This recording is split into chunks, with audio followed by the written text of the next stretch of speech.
Saud conquered Riyadh in 1902. He was in his early 20s then. The 4 kings who had ruled since his death in 1953 were all his sons. But when Miriam looked down history's foggy halls, she decided it was the first king's women, not his sons, who shaped the country. He'd taken over 300 wives, and it was these women who gave him so many sons. "I can't believe it's actually happening," Sita said from the sofa. Miriam let the curtain fall back in place and turned around. Sita sat like a small doll dressed in lace and pink. At weddings, all the women, from bride to servants, shed their black abayas and veils for colorful dresses. Her eyes were round and dark, so very insecure. Miriam and Sultana had rescued Sita from a flock of ants busying her for the final ceremony and brought her here, to this room they'd dubbed the piano room for the white grand piano sitting to their right.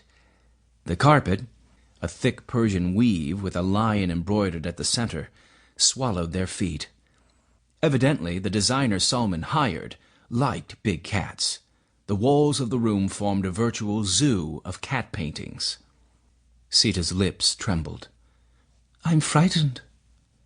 Sultana, the third in the inseparable trio, ran her hand over the younger girl's hair.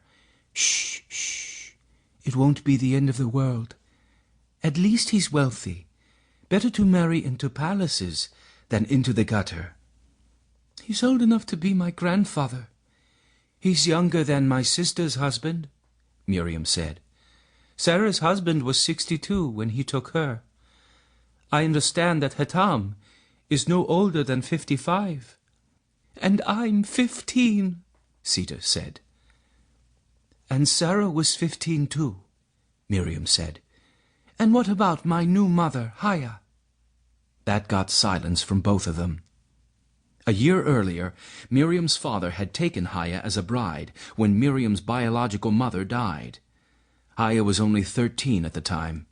As was customary, the girl took over the duties of the wife in their household, even though she was younger than those under her charge. Miriam had been 19 then. At first Miriam resented the child, but one look at Haya's nervous eyes after the wedding changed her heart. Haya slipped into her role of submissive wife with surprising grace. But Sita was not Haya. Miriam looked at her friend's frightened face. Sita was still a child, too. A small part of Miriam wanted to cry, but she could never cry, especially not now, just minutes before the ceremony. Sultana looked out the window. Of the 3, she was perhaps the boldest. She was 23 and barren, but she was married to a good man who treated her well and turned a blind eye when she spoke out against the marriage of young girls. Sultana's frequent trips to Europe had given her a somewhat Western perspective on that particular practice. "Haya was 2 years younger than you," Miriam said. "I saw him," Sita said softly. Miriam glanced up. It was unusual for anyone to see her betrothed before the actual wedding. "You saw the groom?" Sultana asked. "You saw Hatam?" Sita nodded. "How?" Miriam asked. "What's he like?" "2 weeks ago, at the souk." She looked up and her eyes flashed. "He's very large. He'll kill me." Miriam knew she should say something, but words escaped her. Though she'd made inquiries, she'd been able to learn only that Hatam was a wealthy oil mogul from Dammam on the Persian Gulf. Sita sniffed and wiped her nose with a frail, shaky hand. She spoke quietly. "I make a vow," she said. "I make a vow today to refuse my husband. He will not touch me while I am alive." Miriam reached out a hand. "Please, Sita, he'll be kind. Today you'll find your life enriched beyond words. You'll see." Sita rose to her feet, red in the face.